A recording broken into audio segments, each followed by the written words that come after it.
So thank you very much for giving me an opportunity to speak on an issue in which the entire nation feels very proud and also has been one in voicing such a sense of pride in appreciating the ISRO. Sir, the launch of Chandrayaan-3, particularly to the south pole of the moon, India has become the first country to do so, whilst countries have launched and landed in the moon. We are only the fourth in the line. But for reaching the moon's southern pole, we are the first. Now, I just want to briefly recall how in 1975, India, with the help of Soviet Union then, the USSR, launched the Aryabhatta satellite. That was a heavy satellite, but it was launched by the Soviet Union for us. So that was the first ever attempt by India's ISRO to position something in the space, to enter the space itself. But after that, if you look at this spectacular journey that the ISRO has had, this success of Chandrayaan-3 is certainly going to have a very big impact on India's industrial and technological ecosystem. It's going to directly, of course, affect positively the satellite systems area, telecommunications area, and there are very many other related fields, all of which will benefit from it.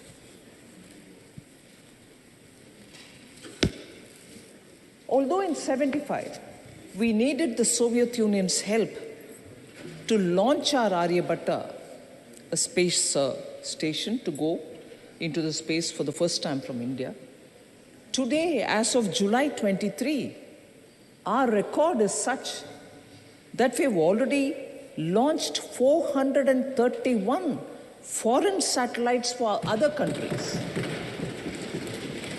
That is, 34 different countries have utilized ISRO's facility and their knowledge systems to launch their satellites.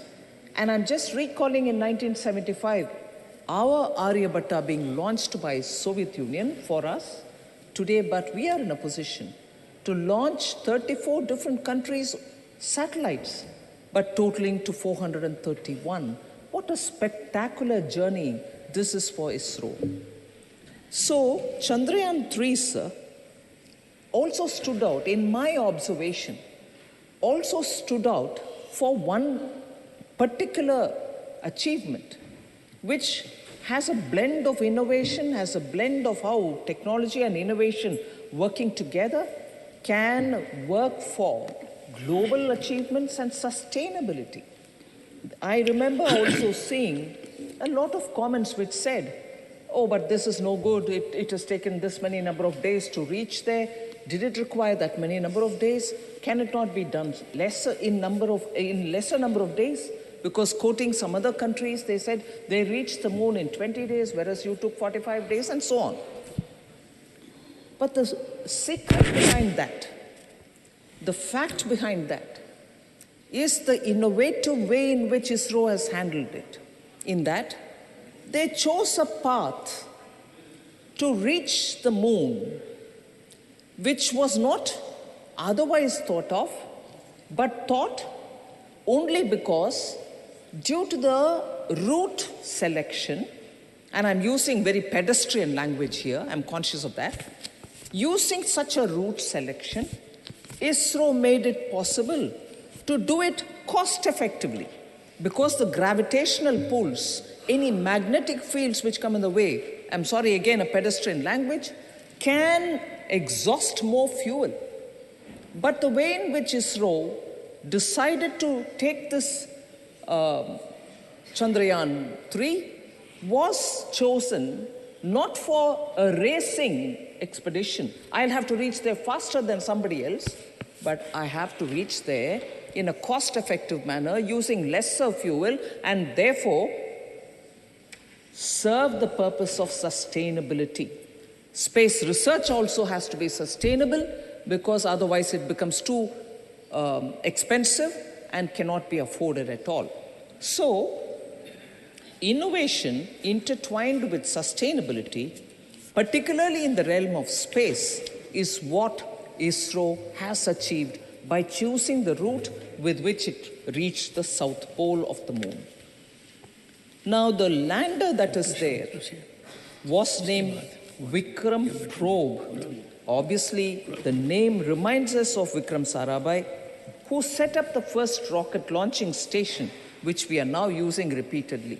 Nobody ever in India can forget the contribution that Vikram Sarabhai or Homi Bhabha did. Of course, Homi then moved over to the Atomic Energy Commission, which was carved out of the then body ISRO. So Vikram Probe did something spectacular again. Having reached the South Pole, for the first time, the density and the temperature of the moon's ionosphere has been recorded. Several people went to the moon earlier, landed in the moon earlier, but we did the first thing of landing in the South Pole. But for the first time again, the moon's ionosphere and its density and the temperature there has been recorded by our Vikram probe. Interestingly, from the probe, the rover which is moving slowly on the surface of the moon, the Pragyan rover, in its exploration has unearthed groundbreaking discoveries, sir. The presence of sulfur, for instance, in the lunar South Pole has come as a very big surprise to the scientific community. So, I'm happy to say Chandrayaan-3 landing in the South Pole for the first time does not just stop there, it has also created a lot more record on its own. Just going back, Chandrayaan-2 also would have achieved, but for the last minute tragic failure, but ISRO showcased to the world that it shall not be deterred by that failure. It would learn lessons. Every strand of the errors have been identified, lessons learned, and today we see that the ISRO has corrected itself to the extent that very many little errors which had crept in earlier had been removed and better solutions have been offered than what had been given in Chandrayaan-2 itself. No wonder that the chief, S. Somanath, has been received by the Indian common citizen everywhere. When he went into a flight, people stood up and clapped for him. This is the kind of respect Indians have, we our people have, for such great achieving scientists of this country. Nobody ever forgets them. And today, ISRO and ISRO scientists are all very recognized by people of India. And in the process, I'll later delve into this point, they are people who have studied from Tier 2, Tier 3 colleges, gone into Indian Institute of Sciences and many such institutions, but they are there sitting and contributing for the future development of India and also sharing their knowledge with the entire space community all over the world. Now, if I spoke about Chandrayaan-2, sir, I'll also take this opportunity to say about Chandrayaan-1, which was launched in 2008. Even that was a wonderful, sir. Honorable members, what a sight. Look at the galleries. Look at the galleries.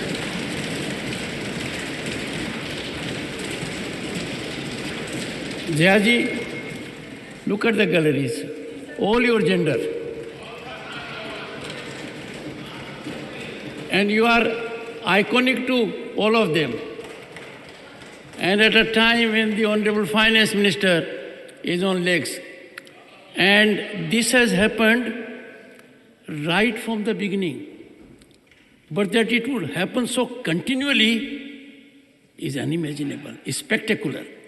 My tribute to this great power which is being unleashed in India to change it for the better and to take it to 2047 gloriously. Honorable Finance Minister. Thank you very much, sir. So I'll take this opportunity which you've given me by highlighting the women and girls in the gallery. Equally impressive, sir, and I'm sure you would have noticed it as well. And Jayaji would also probably appreciate the fact that we have... Very good, very good. Oh, he's saying all the whole house. I heard it, sir, but what I wanted to say is, Jayaji, because the school children who are here, I'm so touched by the fact that they are here to observe what we are discussing. And I'm sure, yes, all the members would feel happy about the presence of the future generations of India here. She started her first movie Oh, okay. as a school child. Honorable Leader of the House reminds me that I'm not wrong in mentioning Honorable Jaya ji's name, because she apparently acted as a school child. Yes. A student with uniform in a film. I was reflecting, honorable members, on that memorable contribution as a great artist and elevating her to iconic status, which she has sustained all throughout. Honorable Finance. Appreciations, Jayaji. Sir, I did mention about Chandrayaan-2 and wanted to move over to briefly talk about Chandrayaan-1 as well. But before I do talk about Chandrayaan-1, I want to remind myself and also place it before the honorable members in this House that on probably 7th September 2019, midnight, Governor of West Bengal, the then Governor of West Bengal, and now Vice President of India, witnessed that landing, which of course had a problem, but along with hundreds of school children in the science city of Kolkata. And today, you are reminding us about the school children who are here to listen to this debate on the Chandrayaan-3 success. So Chandrayaan-1, sir, if I can just go one step backward, was also a very successful mission. 2008, when it was launched, it discovered the presence of water on the moon's surface, and it also provided a lot of insights into the lunar geology. So obviously, each one time that ISRO had attempted to do, they have come out with extraordinary contributions to the space science, and that is now actually being used by the space community, scientist community from all over the world. And repeatedly, when we talk about ISRO, I will definitely recollect that the founders of ISRO, as I named them earlier, Vikram Sarabhai or Homi Bhabha, had all remembered that this contribution or this investment in space is an investment in future, and that it will be done for the sake of development and also for the sake of humanity. That spirit continues even today, sir. I would want to highlight that. And when I do that, it is purposely because I want to bring to the context that continuously in India, ISRO has received that kind of a support from all communities, ordinary citizens, students, children, scientific community, and from the government of the day. The kind of support that ISRO has received is something which all of us are proud of, and we'll continue doing that. Now, but of course, much before I go into talking many more things, a theme which I want to mention here, and I would probably respond to it repeatedly, is a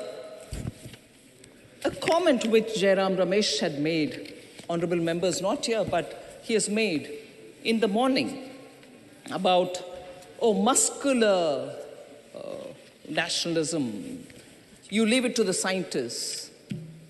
Sir, yes.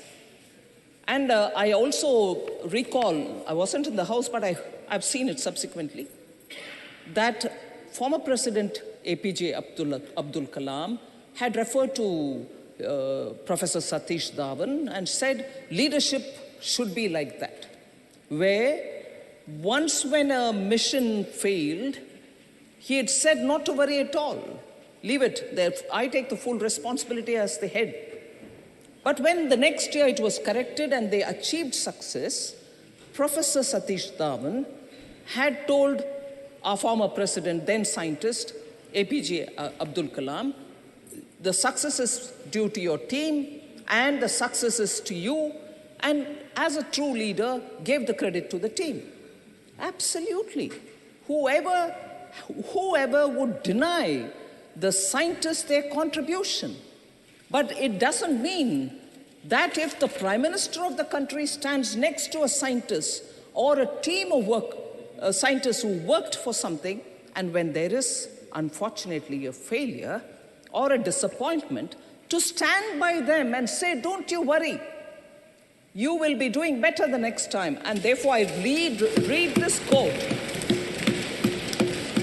Honorable Prime Minister stood next to Professor Sivan, the scientist, during the launch of Chandrayaan-2, which in the last minute, unfortunately, broke all our hearts and disappointed all of them as much as the scientific community when it just couldn't land. Standing next to him, who had tears in his eyes, Mr. Sivan had tears in his eyes, Prime Minister had said, last night, when he stood with him, I understood your frame of mind. The look in your eyes said a lot. That is why I did not stay here for long. We might not have reached the lunar surface as planned. You came as close as you could, stay steady, and look ahead. We are full of confidence when it comes to our space program. The best is yet to come, unquote. These are not words of any muscular nationalism. These are truly the words of a Prime Minister who wants to stand next to his scientists, even at the time of disappointment, as much as the time of success. So to decry this and to say, oh, you stop your muscular nationalism, is a bit of a perversion, which I think somebody from Jairam Ramesh's experience, I wouldn't expect. So, and this is not the first time. When in 2014, ISRO had by that time launched 104 satellites at one go. Prime Minister Modi was one of the first one to say, India salutes all the scientists. It was in his Twitter handle. It is there even now. So scientists are being given the due credit, and we shall continue to give due credit. Every government has done it, we also do it. But when we do it, because it's Prime Minister Modi, please don't give any other attributes which are not true.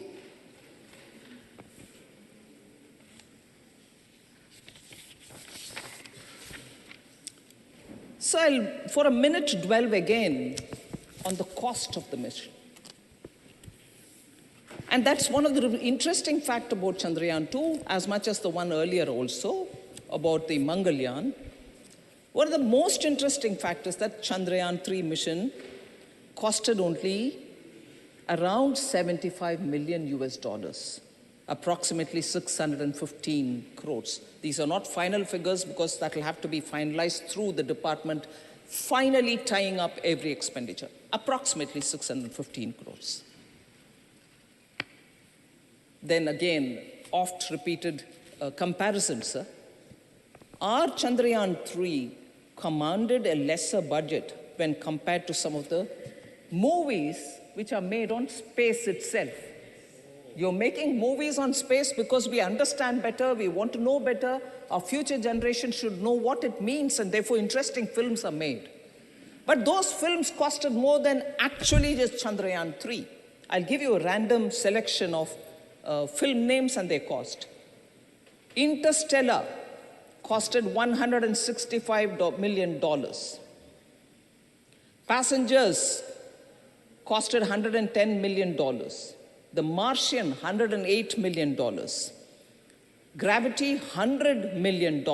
And Chandrayaan, $75 million. As I said earlier, sir, innovative cost-cutting methods are the reason why it took a few days more, but the gravitational pull and also the magnetic fields which drag the satellite and therefore exhaust the fuel, in my pedestrian language that is. I'm sure there are some scientists who will be here who will sneer at my language, but simply put, that's the reason why they chose the track with which they could reach. Even if it takes a few more days, it costed them less. So I'll come to the point that increasingly India's space programs are becoming Atmanirbhar. And the immense potential of homegrown industries and their technologies are now increasingly helping our expeditions to the space. Chandrayaan-3 benefited from this. I would like to highlight where these kind of Atmanirbhar Bharat has come to interplay with the space program. India actually, through the Chandrayaan-3, has displayed and showcased its capability to design, to develop, and to manufacture high-end equipments which are so required, but all domestically. Now, leading companies like Hindustan Aeronautics Limited, HAL, which provided significant mechanical hardware, and BHEL, the Bharat Heavy Electrical Limited, contributed with their titanium tanks, which was so crucial and actually helped in cutting cost as well, but a very innovative way in which we could do it. Sir, numerous private Indian firms have contributed to this, particularly in the realms of mechanical and electronic fabrication. For a minute, I want to quote Vikram Sarabhai again. He says, if we are to play a meaningful role naturally and in the Committee of Nations, with the, we must be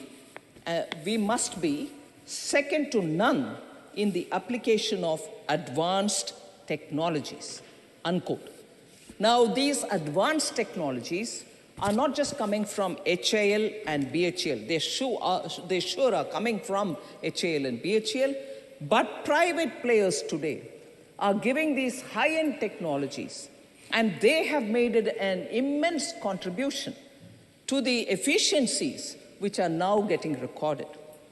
The kind of equipments which we see in the Chandrayaan-3 are state-of-the-art scientific instruments which are being used, all of them which are developed in India. They include seismometer, Langmuir probe instruments, thermal probe instruments, both X-ray and laser-based spectrometers.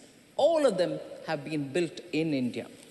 So I want to underline here, sir, that scientific temper, scientific achievements are absolutely praiseworthy in ISRO. But policy has also been doing a lot of rigorous changes, which has now come to help private participation in the space sector. I remember during Atmanirbhar announcements, and subsequently in the budget of 21-22, we had announced a strategic disinvestment policy, particularly for central public sector enterprises, in which we said in the strategic areas, a minimum presence of the government will be there, will continue to be there. We are not going to shut every unit there, not at all. But there will not be any area in India which will not be available for private sector. That is, no area will be shut for private sector, and that policy actually has helped in getting the private sector to enter into space area. And as a result, today, you have innovative ideas working together with the ISRO, and that has made a lot of difference. India actually ranks 5th among countries for equity investments in space in the past decade. And that is consistently because the policy has been made more and more favorable. And as a result, we are improving in getting equity funding for the private sector, which wants to involve itself in space. But even today, it is only 3% of all the money which goes into the space arena globally. We need to have more private funding coming, private equity coming, for those private companies which want to do innovative work in the space area. Sir, you have rightly given the tone of women even at the beginning of my intervention. I would like to say how Chandrayaan-3, the landing spot in the moon, has been named Shiv Shakti. Shiv Shakti obviously denotes the Ardhanarishwara principle, though. And therefore, both Shiva and Shakti give the energy and the action. Therefore, I want to say it is a tribute to the women scientists who worked in that mission. Indian women scientists have contributed immensely to the space program. Women scientists, and I quote the Prime Minister here, women scientists of this mission have played a crucial role in ensuring its success. Without their contribution, this achievement was not just possible. They will inspire generations to come, unquote. Sir, slightly over 100 women staff have played a direct, significant role in conceptualizing, designing, realizing, testing, and executing Chandrayaan-3. Over 100 women staff, inclusive of scientists. The huge participation of women shows that the scientific empowerment of women has helped, and the glass ceiling has actually been broken in ISRO for quite some time now. I'm not saying it happened yesterday, but for quite some time now. And as a result, the empowerment of women scientists, and having broken the glass ceiling, no doubt, metaphorically, they're reaching to the space. This empowerment of women scientists clearly shows that in India, there is enough opportunity and more for women, provided they're given access, given opportunity. And that is why, in this context, I like to place it on the table here, that the Nari Vandan Adhiniyam, which is being introduced in the Lok Sabha, is necessarily an instrument through which we hope the political empowerment also can be done, just as the scientific empowerment has been happening in ISRO. If that kind of access is given to women, opportunity is given to women, they can perform as well as our scientists are performing in ISRO itself in the political arena. And I'm sure when the bill comes to the Rajya Sabha, it'll have a smooth passage. I'm sure all parties, all members would kindly cooperate to have that cleared. So I'd like to take, because we are talking about Chandrayaan-3, I'd like to highlight the names of those women scientists who have contributed to Chandrayaan-3. Among many others, I said more than 100 women staff, but I'm naming some of them here.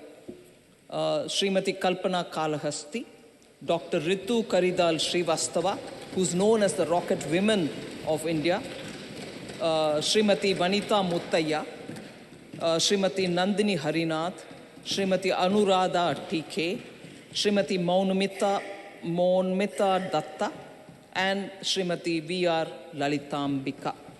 So these are scientists who have come from various parts of this country, studied in institutions which are probably in tier 2 to tier 3 institutions, but sheer wanting to perform with excellence has moved them to do many things on reaching ISRO and today contributing towards the launch of Chandrayaan-3. So if Chandrayaan-3 was a great success, there are other cosmic endeavors by the ISRO, which is launching Aditya L1, which is a space-based observatory dedicated to studying the sun. And here again, the innovative thought of the ISRO has played an important function. Its primary function is, of course, to monitor the solar corona, while simultaneously conducting direct observations of the solar wind at the point where it will be located. And that point, I think, is called Sun-Earth Lagrangian point, a point where it could stay without having to consume too much fuel, because it's such a position that it can help in observing sun without any obstruction in between. So the Sun-Earth Lagrangian point, which is about 1.5 million kilometers away from the Earth going towards the sun, is a very important mission.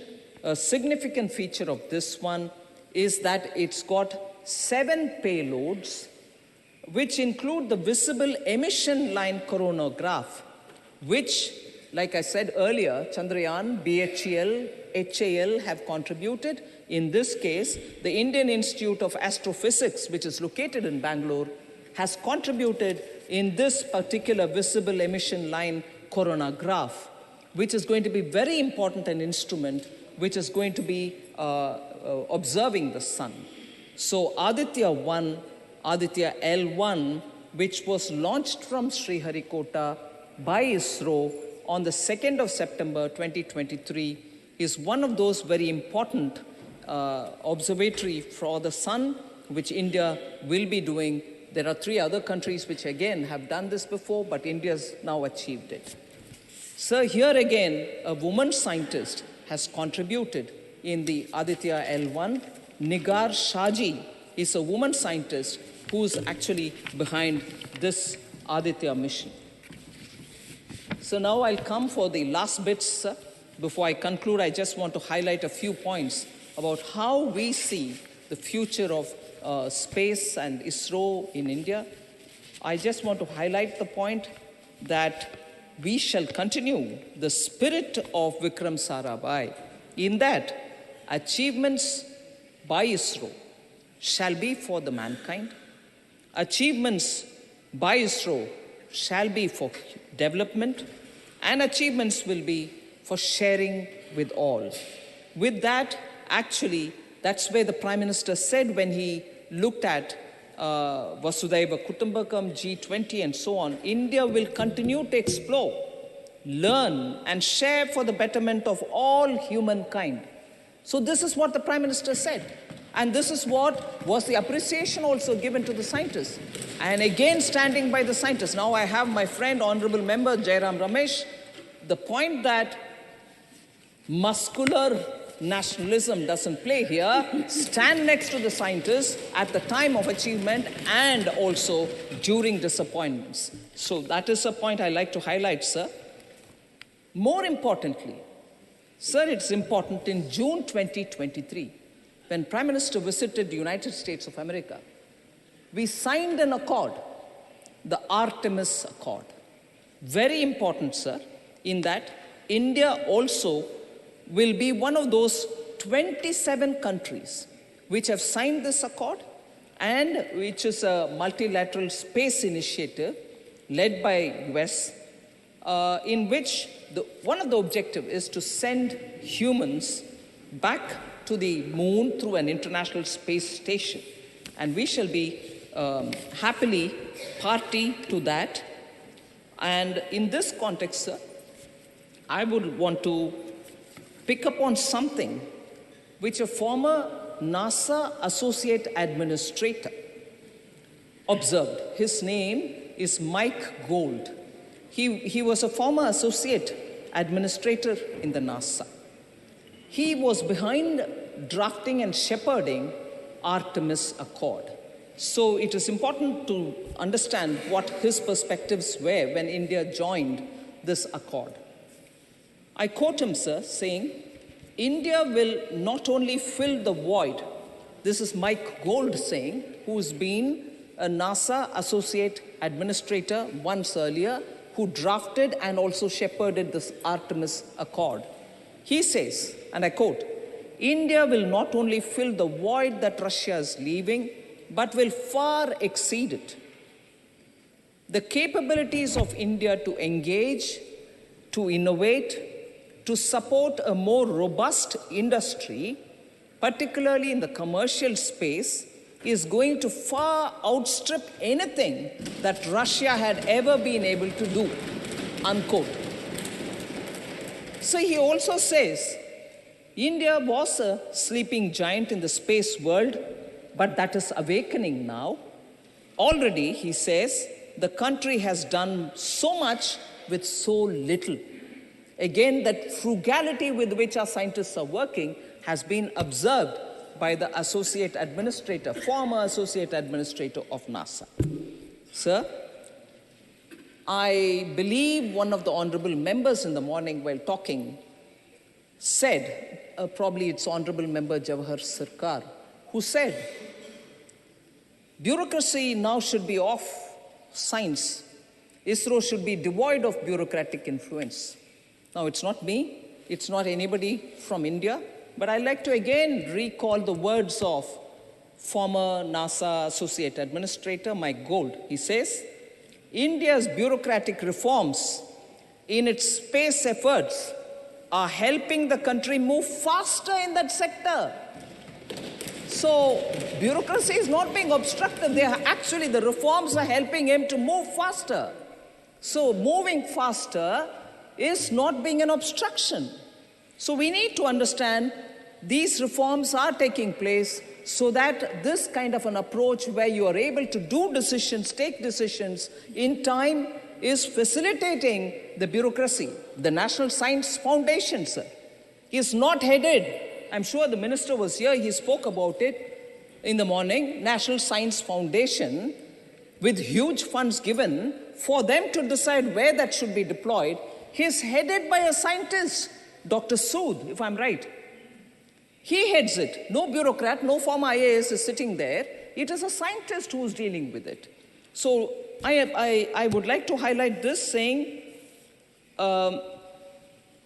these reforms, therefore, will be transformative, not just for India, but also for the US and the commercial space sector as a whole, is the observation we've heard from the former NASA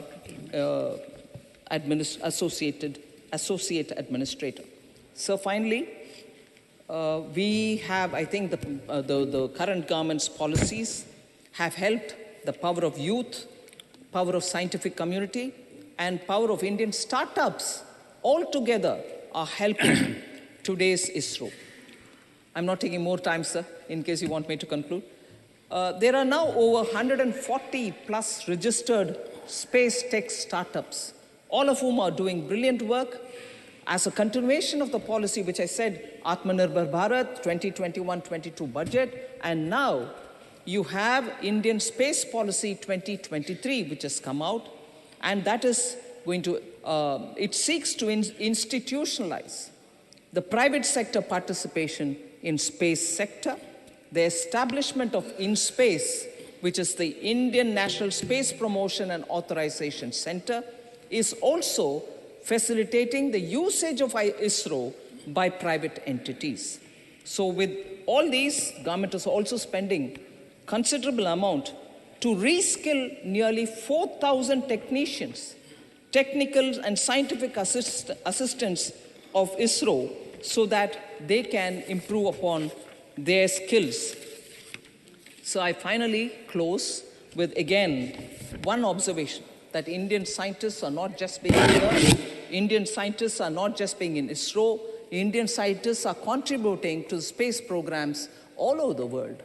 However, how can we ever forget Kalpana Chawla, her contribution in the 1997 shuttle, the first woman of Indian origin to be in space.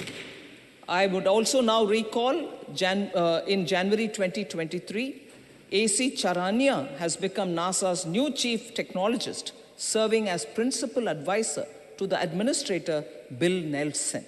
Similarly, March 2023, we heard of Sri Amit Kshatriya, who's become the first head of NASA's newly established Moon to Mars program. So Indians in space, not just in ISRO, but all over the world.